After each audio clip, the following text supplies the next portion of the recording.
Praise the Lord. இந்த நாளிலையும் ஆண்டவர் நம்மளை பார்த்து சொல்கிற வார்த்தை என்ன அப்படின்னா, வெளிப்படுத்தல் 3ஆம் அதிகாரம் 20ஆம் வசனம். இதோ வாசற்படியிலே நின்று தட்டுகிறேன், ஒருவன் என் சத்தத்தை கேட்டு கதவை திறந்தால் அவனிடத்தில் நான் பிரவேசித்து அவர்களோடு போஜனம் பண்ணுவேன், அவனும் என்னோடு போஜனம் பண்ணுவான் அப்படின்னு சொல்லி ஆண்டவர் சொல்கிறாரு. இந்த வார்த்தையை யாரை பார்த்து சொல்கிறார் அப்படின்னா, புறஜாதியை பார்த்து அல்ல, அவிசுவாசிகளாக இருக்கிறவர்களை பார்த்து அல்ல, கிறிஸ்தவர்களை பார்த்து ஆண்டவர் சொல்கிறாரு. ஆனால் இந்த வசனத்தை பார்க்கும் பொழுது கிறிஸ்தவர்கள் அப்படின்னா கிறிஸ்துவை உடையவர்கள் தானே, கிறிஸ்தவர்கள்னா ஆண்டவருக்கும் அவர்களுக்கும் ஏற்கனவே நெருக்கமான உறவு இருக்கும் தானே, அப்புறம் ஏன் ஆண்டவர் கிறிஸ்தவர்களுடைய வாசலில் நின்று அவங்களுடைய இருதய கதவை தட்டி கொண்டு இருக்கிறார் அப்படின்னு சொல்லி நம்ம கேட்கலாம். இந்த வார்த்தையை ஆண்டவர் லவோதிக்கேயா அப்படின்ற சபையை பார்த்து சொல்கிறாரு.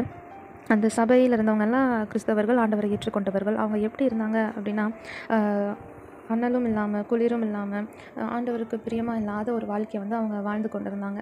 அதாவது பெருமை அவங்களுக்குள்ள இருந்தது.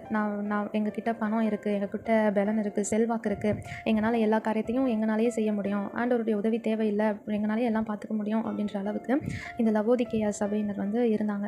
அப்போ அவங்கள பார்த்து ஆண்டவர் அன்பாக இந்த வார்த்தையை சொல்லலை, நீ கதவை திறப்பா, நான் உன் கூட போஜனம் பண்ணுவேன், உன் கூட வாசம் பண்ணுவேன் அப்படின்னு சொல்லி அன்பாக ஆண்டவர் இந்த இடத்துல சொல்லலை. அவங்கள கடிந்து கொண்டு சொல்கிறாரு, நீ ஜாக்கிரதையாக இருந்தால் நீ மனம் திரும்பு அப்படின்னு சொல்லி ஆண்டவர் கடிந்து கொண்டு லவோதிக்கேயா திருச்சபையை பார்த்து சொல்கிறாரு.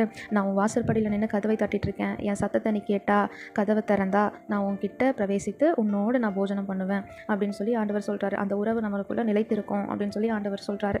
இந்த நாளிலையும் இதை கேட்டுக்கொண்டிருக்கிற கிறிஸ்தவர்களாக இருக்க நம்மளுடைய ஆவிக்குரிய ஜீவியத்தில் நம்ம எப்படி இருக்கோம், நமக்குள்ள பெருமை இருக்கா அப்படின்னு சொல்லி யோசிச்சு பார்க்கணும். ஆண்டவர் சொல்கிறாரு, நான் பெருமைக்கு எதிர்த்து நிற்கிறேன், தாழ்மை உள்ளவர்களுக்கு கிருபை அளிக்கிறேன் அப்படின்னு சொல்லி ஆண்டவர் சொல்கிறாரு. இந்த லவோதிக்கேயா திருச்சபை கிட்ட காணப்பட்ட முக்கியமான ஒரு விஷயம் இதுதான். அவங்க கிட்ட ஐஸ்வர்யங்கள், பணம் நிறையா இருந்ததுனால, அவங்களுக்குள்ள அந்த மேட்டிமை இருந்தது, அந்த பெருமை இருந்ததுனால தான் அவங்க ஆண்டவரை விட்டு விலகி இருந்தாங்க. ஆனாலும் இல்லாமல், ஆண்டவருக்குள்ளேயும் இல்லாமல், வெளியிலையும் இல்லாமல் அவங்க ஒரு மேலோட்டமான ஒரு வாழ்க்கையை அவங்க வாழ்ந்து கொண்டு இருந்தாங்க. இதனால தான் ஆண்டவர் நீ மனம் திரும்பணும், நான் உன்னை நேசிக்கிறேன், அதனால் நான் உனக்கு கடிந்து கொண்டு புத்தி சொல்கிறேன், நீ மனம் திரும்பணும், அப்போ தான் நம்மளுக்குள்ளே இருக்கிற அந்த உறவு நிலைத்திருக்கும், பரலோகத்தில் என்னோட கூட நீ வாசம் பண்ண முடியும் அப்படின்னு சொல்லி ஆண்டவர் இந்த இடத்துல அவங்கள கடிந்து கொண்டு அவங்களுக்கு புத்தி சொல்கிறாரு. இதை கேட்டுக்கொண்டு இருக்கிற கிறிஸ்தவர்களாகிய நம்மளுடைய வாழ்க்கையும் ஆராய்ந்து பார்த்து நம்மளும் அனலும் இல்லாமல் குளிரும் இல்லாமல் வெதுவெதுப்பான ஒரு வாழ்க்கையை வாழ்ந்து கொண்டு இருப்போமானால், இன்றைய தினத்தில் நம்ம மனம் திரும்பி ஆண்டவருடைய சமூகத்தில் ஒப்பு கொடுத்து நம்மளுடைய இருதய கதவை அவருக்கு திறந்து கொடுத்து, மீண்டும் எனக்குள்ளே வாசம் பண்ணுங்க ஆண்டவரே, என்னில் இருக்கிற எல்லா பெருமைகள், எனக்குள்ளே இருக்கிற எல்லா வேண்டாத காரியங்கள் எல்லாவற்றையும் எடுத்து போட்டு நீங்கள் எனக்குள்ளே வாசம் பண்ணுங்க ஆண்டவரே அப்படின்னு சொல்லிட்டு ஆண்டவர்கிட்ட நம்ம அர்ப்பணிக்கலாம். இந்த நாள் இனி நாளாக அமையட்டும். ஆமென்.